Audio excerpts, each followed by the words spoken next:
On the congressional front, John Yarmuth is stepping down from his position as the holder of the office for Kentucky's 3rd District. Multiple people are in the running for that on the Democrat side.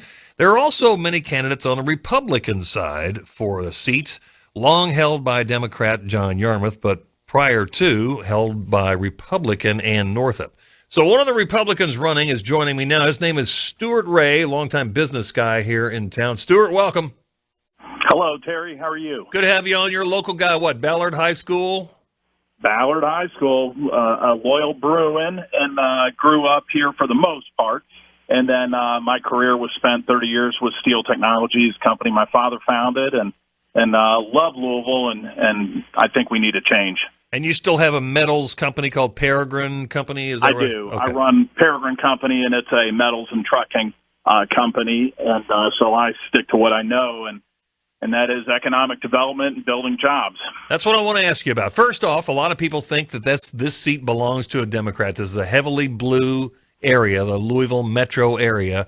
So why do you think you can leap over that and go back and capture that seat that Ann Northup, obviously a Republican, had it at one time, but why do you think the time's right for a Republican to get that seat?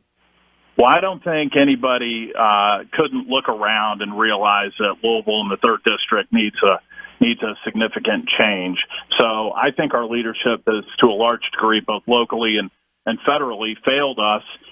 And I do go back to the Ann Northup days, and I remember she held it for over a decade, so it was not a short stint when she was in Congress. And I feel like I can bring a fresh approach. I'm an outsider. I'm not a career politician, and I want to bring economic development. I'm tired of seeing a corporate headquarters leave Louisville about every 6 months. It's time to bring good jobs and good development here to Louisville. What are the impediments for companies? You are a company owner. Why are companies taking a sniff and saying no thanks? They should be, although we do have obviously higher tax rates, and a lot of that is on the city and on the state level. So those are things I can help influence but can't entirely control. But if you look at the cost of a company being out of the city of Louisville, or if you were in Chicago or you were in New York or you were in another high-end city, and I've seen some success here, that it's a much lower cost structure if you were to bring your business to Louisville, Kentucky. However, we just need some federal and some local encouragement and courting, and we should be able to bring good paying jobs here. Then where's John Yarmuth falling short in this arena in terms of economic development, at least his voice? Well, I believe if you ask around, there's been little to no drive or energy out of our congressman for many, many years. Obviously, he was very, very quiet under the Trump administration. He's had a little life breathed into him under the Biden administration, but he's obviously electing to step aside, and I just feel like it's time for a fresh approach. I'm a reasonably minded Republican. I'm not divisive. I want to bring the community together as opposed to just being partisan, maybe like I would refer to John as. You think he's too progressive? I mean, the ideas that he puts forth? Yeah, I do. And I don't think that that's a pro-business approach and a pro-community approach. And that creates a divisive community, and we've seen what this leadership, both locally and federally, has brought to this city for the last 10 years, and we need a change. The liberals will say over and over again it's about equity, though. We've got to shine a light on people that have been marginalized, they haven't been taken care of. So what would you as a member of Congress be able to do in that realm? Well, to a large degree, I would agree. I don't think we should leave anybody behind. One thing that motivated me, and I kind of jokingly, tongue-in-cheek say, Terry, I've got a lot of Democrats that are friends, even though I'm running on the Republican side.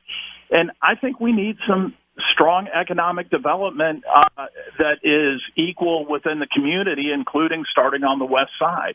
And if we had some great business coming into the west side and we had some great paying jobs, I feel like those people, on the west side, or the people that feel marginalized, would feel better about their community. And so I want to embrace the community as a whole. Yeah, you're talking about the 9th Street divide. That a lot of people say there's very little investment that's going in there. But, there is a TIF, that, for instance, that's being proposed, and there's a lot of pushback against that. So there are various voices in our community that are saying they don't want help. They worry about gentrification. There are other issues that come into play. Yeah, I get it. And I actually saw the TIF work. I was on the board at the KFC Yum Center, and I saw the community come together, both state and the city and Metro Council, and the TIF can work. And I am I'm not opposed to any revenue. We can't do everything with no incoming money, and I think TIFs are positive because they kind of go hand in hand. As businesses throughout the city are successful, they can help offset some of the costs through that. All right, on a national level, obviously, if you're a member of Congress, it's you and 400 other of your some close friends. Best friends. What is the current Congress doing that you think is off the rails and wrong and needs to be turned around? Well, you touched on it, and I think that there's a strong chance that there's going to be what we call a red wave. Though, like I said, I'm a Republican. I'm not a divider. But I do think that we have a strong possibility of a Republican-controlled House. And when that happens, Louisville and the 3rd District, they're going to have a freshman congressman either way, with Congressman Yarmuth stepping aside. I think we would be better served if our congressmen were within the majority in Washington than in the minority to help bring attention to and help be included in the positive energy, and I think the things that will pass and go forth with a Republican-controlled Congress and possibly Senate. I hope you didn't just have a slip of the tongue and say cult, because that's what Nancy Pelosi is saying now. All right. You know better than that, Terry. Exactly. All right. Obviously, the talk about January 6th, I guess you've heard that Mitch McConnell is saying, yeah, it was a violent insurrection. So when the phrase came up, legitimate political discourse, January 6th, what is your takeaway from that being stated by the Republican National Committee?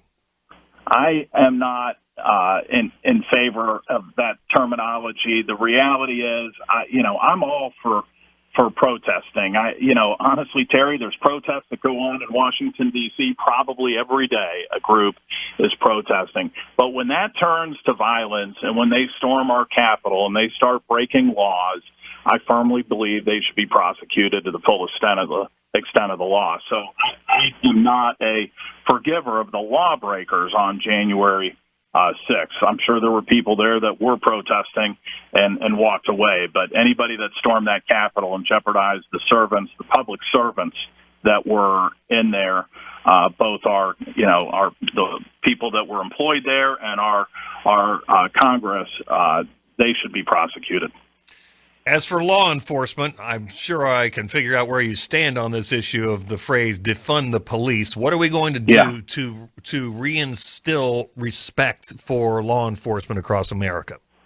Well, I think we need to draw a lot of attention to that, and I'm obviously very pro law enforcement and pro the police. I've had family members that are police that were police members during the rioting, and I kind of think that we're a little turning the page on the defund the police. At least I think a large part of Louisville is, and a large part of the country. I think everybody realizes that society needs law enforcement, because who are you going to call when you're in trouble? And so I'm very pro law enforcement, and I would support that any way I can from a federal standpoint. But as you know, that's controlled by whoever's going to be our next mayor and this police chief. Yeah, right. Stuart Ray, we're out of time this time. We'll talk again down the road. I want to let people know that your first name is spelled Stuart, because if they go to your website, it's StuartRayForCongress.com. I have that right? Thank you, Terry. You do, and on Facebook as well. So I appreciate the time. Okay, brother. Good to talk to you. Stuart Ray is running for Congress, the John Yarmuth seat that's open. He's on the Republican side of this. StuartRayForCongress.com.